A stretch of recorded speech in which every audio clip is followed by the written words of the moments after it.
अस्सलामुअलैकुम everyone and welcome back to my YouTube channel. उम्मीद है जी सब ठीक ठाक होंगे। अल्हम्दुलिल्लाह मैं भी जो है वो बिल्कुल ठीक हूँ। और मैंने भी थोड़ी देर पहले अपना एक व्लॉग अपलोड किया है लास्ट डे 2022 का, और 23 जो है वो स्टार्ट हो जाना है आज रात। और जो है वो अभी आज का व्लॉग है। आगे एक छोटी सी हम लोगों ने घर पे दावत रखी है, उसकी प्रिपरेशन है, आप लोग वो देखें। ब्लॉग का मैंने सुबह उठ के इंट्रो कोई शूट किया नहीं था, तो मैंने सोचा आप लोगों को हैप्पी न्यू ईयर भी कह दूं और ब्लॉग का इंट्रो भी स्टार्ट कर दूं। तो मेरी तरफ से आप सब लोगों को हैप्पी न्यू ईयर, और ये साल आप लोगों के लिए बहुत अच्छा साबित हो और आपकी सारी ज़ाती ख्वाहिशात जो है वो पूरी हों। और मुझे दुआओं में ज़रूर आप लोगों ने याद रखना है, मैं भी आप सबको दुआओं में जो है वो याद रखूँगी। तो पहले आप लोग प्रिपरेशन देख लें, फिर आप इस ब्लॉग को जो है वो एंजॉय करें। Happy new year everyone. अच्छा जी, तो दावत की तैयारी में सबसे पहले जो है मैं यहाँ पे कस्टर्ड जो है वो मैंने सोचा बना लूँ, क्योंकि मीठा जो है वो सर्दी हो गर्मी हो ठंडा ठंडा ही जो है ना वो अच्छा लगता है। और मैं वैसे भी इतना जो है ना वो काम नहीं करती, क्योंकि इस हालत में आप जितना रेस्ट करो उतना ही अच्छा है। और अम्मी मुझे करने भी नहीं देती हैं ना, कहती हैं जितना आराम करो उतना बेहतर है, सारी ज़िंदगी बंदे ने काम ही करना है। तो ये जो छोटे मोटे काम होते हैं ये कुछ सेकंड में कुछ मिनट्स में हो जाते हैं, तो मैं खड़े खड़े जो है वो कर लेती हूँ। लेकिन फिर भी अम्मी पास ही रहती हैं मेरे कि बस तुम छोड़ो और मैं जो है वो कर लेती हूँ। तो बस कस्टर्ड की क्या रेसिपी मैंने आप लोगों को बतानी ही, ये तो आप सब लोगों को जो है वो बनाना आता ही होगा। और पहले दिन की शुरुआत हो रही है तो मीठी से ही होनी चाहिए। तो बस यहाँ पे मैंने कस्टर्ड ऑलमोस्ट मेरा बन गया था, बस मैंने रखा हुआ था थोड़ा सा गाढ़ा हो जाए। और साथ में ले रही हूँ यहाँ पे अपनी आयरन की टैबलेट, क्योंकि मैं थोड़ी देर पहले ही सो के उठी थी, नाश्ता वाश्ता मैंने कर लिया था। और साथ में फिर मुझे याद आया कि मुझे अपनी मेडिसिन लेनी है, तो बस वही मेडिसिन ले रही हूँ। और साथ में अम्मी के लिए फिर मैं चाय बना रही थी, क्योंकि जब मैंने नाश्ता किया था तो जब अम्मी ने नहीं पीनी थी, साथ हमारी जो है वो बन गया है कस्टर्ड भी। कस्टर्ड के बाद मैंने सोचा बना लेते हैं साथ में पास्ता, और मैं बस यहाँ पे फिर पास्ता बनाने लगी थी। रेसिपी मैंने किसी चीज़ की आप लोगों के साथ शेयर नहीं की है, क्योंकि ये वो चीज़ें हैं जो बहुत कॉमन हो गई हैं और हर घर में ऑलमोस्ट बनती रहती हैं। और मैंने अपने बहुत से व्लॉग्स में जिस तरीके से मैं बनाती हूँ उस तरीके से शेयर भी किया हुआ है। स्पैगेटीज़ को मैं यहाँ पे बस बॉयल होने के लिए रख दूँगी, साथ में बनाऊँगी क्रीम चाट। सर्दियाँ हो गर्मियाँ हो, क्रीम चाट या फ्रूट चाट कह लें, बहुत ही मज़े की लगती है। तो मैं बस यहाँ पे फ्रूट चाट की तैयारी जो है वो स्टार्ट करने लगी हूँ, और बैठे बैठे ये काम भी जो है वो हो जाएगा। बाकी अम्मी किचन में जो है ना वो फ़िश को मसाला वगैरह लगा रही थी कि साथ में जो है वो फ़िश कर लेंगे। सर्दियों में फ़िश जो है वैसे ही सबको बहुत अच्छी लगती है। आप लोगों को फ़िश पसंद है या नहीं, कमेंट सेक्शन में आप लोगों ने मुझे ज़रूर बताना है।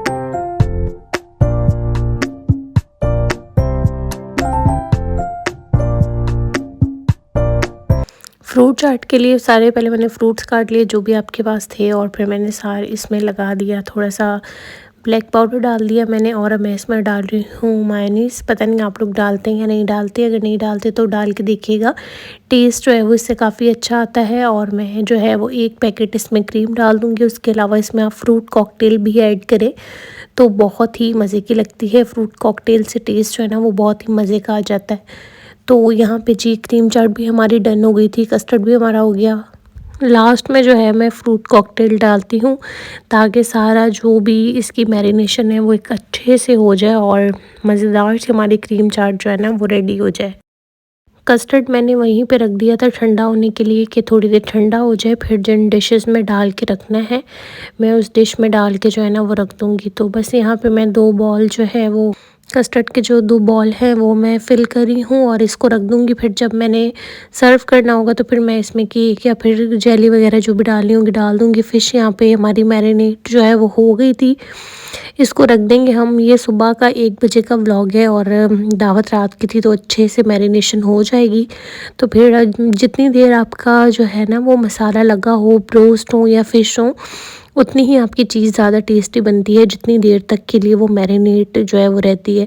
तो फिर बस किचन में यहाँ पे मैं साथ साथ बना रही हूँ स्पैगेटीज़ के लिए, और साथ साथ खड़ी ने मैंने रायता भी बना लिया। और बस मैंने जो है वो रायता सिंपल सा बनाया था। मैंने इसमें प्याज डाला, खीरा डाला और ये पुदीने वाला जो पाउडर है ये डाला, और अच्छे से मिक्स करके बना लिया, क्योंकि सर्दियों में रायते का इस्तेमाल जो है वो इतना नहीं होता जितना जो है वो दूसरी चीज़ों का इस्तेमाल होता है। गर्मियों में मुझे ऐसा लगता है कि दही का इस्तेमाल जो है, योगर्ट का इस्तेमाल जो है वो ज़्यादा होता है। तो मैंने रायता भी बना लिया था और बाकी सब्ज़ियाँ भी कट कर ली थी मैंने स्पैगेटीज़ के लिए।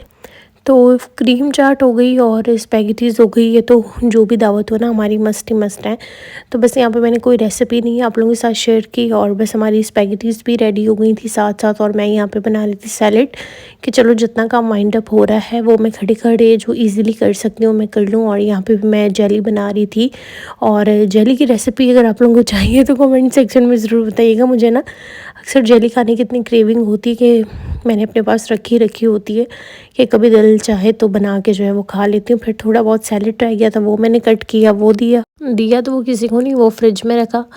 और साथ साथ मैंने चाय रख दी थी क्योंकि साथ साथ जो है ना वो गेस्ट भी आ गए थे।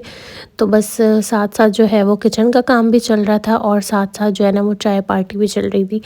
जब भी आपके घर गेस्ट आने हो ना तो चाय जो है ना वो कॉमन हो जाती है। मतलब आपके घर वालों ने भी अगर चाय पी ली ना तो फिर भी उनको बार बार चाय ही चाहिए होती है। तो यहाँ पे कुछ गेस्ट आ गए थे तो बस मैंने यहाँ पे सिंपल चाय दी और साथ में बिस्किट दे दिए थे और कुछ नहीं रखा था क्योंकि फिर खाने में जो है ना वो कुछ खाया नहीं जाता। यहाँ पे चिप्स विप्स और सब लोग जो है वो खा रहे थे क्योंकि कज़न ही थे। तो बस यहाँ पे पार्टी चल रही है और यहाँ पे मेरी शादी का एल्बम देखा जा रहा है। आ गए रेडी, मैं हो गई हूँ और आप लोगों को भी मैं अपनी फाइनल लुक दिखाती हूँ। ये एक आउटफिट था जो मुझे अभी पूरा आ गया है। मेरे नहीं ख्याल में अभी जो है ना वो कोई आउटफिट इतने फिट आ रहे हैं या पूरे आ रहे हैं। कुछ मैंने दिए हुए हैं स्टिचिंग के लिए तो वो अभी तक आए नहीं है, मेरे पास रखा हुआ था एथनिक का, तो ये आ गया है। तो मैं आपको दिखाती हूँ कि कैसा लग रहा है। ये वाला आउटफिट बच्चों ने पीछे से रिंग लाइट बंद कर दी है और इस तरीके से है। ये 2 पीस है, काफ़ी पुराना है, मैंने लिया था तकरीबन काफ़ी टाइम पहले। इसके साथ मैंने ये पहनी हुई है और पहनी भी मैंने कज़न की है वाली कोल्हापुरीस। और ये मेरा फाइनल लुक है। मिनी व्लॉग शायद आप लोगों ने देखा हो या इसके बाद मैं मिनी व्लॉग जो है ना वो अपलोड करूँगी, उसमें भी शायद आप लोगों ने आउटफिट देख लिया हो। तो रेडी हो गए, हम चलते हैं भी नीचे। गेस्ट आ गए थे फिर मैंने चाय वगैरह जो है वो दे दी थी, साथ बिस्किट दे दिए थे। फिर हम लोगों ने शादी की पिक्चर्स वगैरह देखी।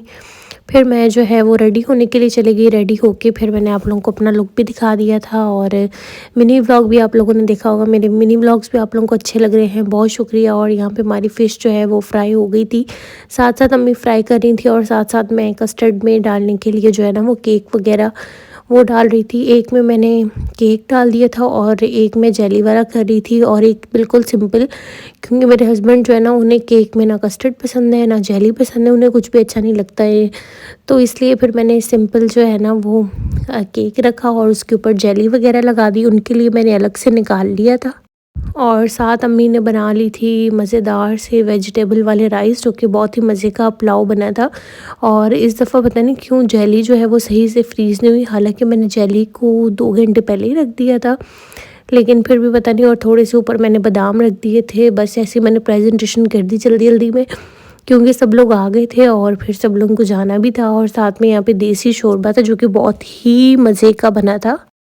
फिर बस साथ साथ जो है वो खाना लगा दिया और बस सब लोग यहाँ पे बैठ के जी खाना खाने लगे हैं। जितने लोग डाइनिंग टेबल पे पूरे आ रहे थे वो लोग बैठ गए। 6 लोगों की जगह होती है डाइनिंग पे, तो कज़न, हस्बैंड और पप्पो लोग जो है वो आंटी लोग बैठ के, बाकी फिर मैं बच्चों के पास आ गई। और साथ साथ मैं देख भी रही थी अगर कोई चीज़ चाहिए हो तो मैं दे दूँ। अच्छा, इस हालत में ये होता है कि वॉइस ओवर कर रहे होते हैं ना, आपको बहुत सांस फूलती है। तो मैं अक्सर वॉइस ओवर को जो है ना वो 1 घंटे में कंप्लीट करती हूँ, क्योंकि ज़्यादा जल्दी मैं बोल रही होती हूँ या वॉइस ओवर कर रही होती हूँ तो बहुत ज़्यादा सांस फूलने स्टार्ट हो जाता है। तो फिर बस मैं, मम्मा लोग और अम्मी लोग जो है वो हम लोग खाना खा रहे हैं। फिर कज़न्स थी साथ, उन लोगों ने खाना वाना खाया। अभी भी मेरा सांस जो है ना वो फूल रहा है। बस फिर खाना वाना खाया, बच्चों के साथ खेला। और कज़न की ना यहाँ पे बर्थडे थी आज, तो मैंने कहा कि चलो ठीक है छोटी सी सेलिब्रेशन कर लेते हैं। वो आई थी तो केक लेके आई थी, तो हमने कहा कि ठीक है। फिर ये थोड़ी बहुत हम लोगों ने डेकोरेशन की और बस यहाँ पे हम लोग जो है ना उसकी बर्थडे करने लगे थे। अच्छा, वैसे 1 जनवरी को कितने लोगों की बर्थडे होती है ना, ये मैंने पोस्ट भी पढ़ी थी Insta. Happy birthday to you, happy.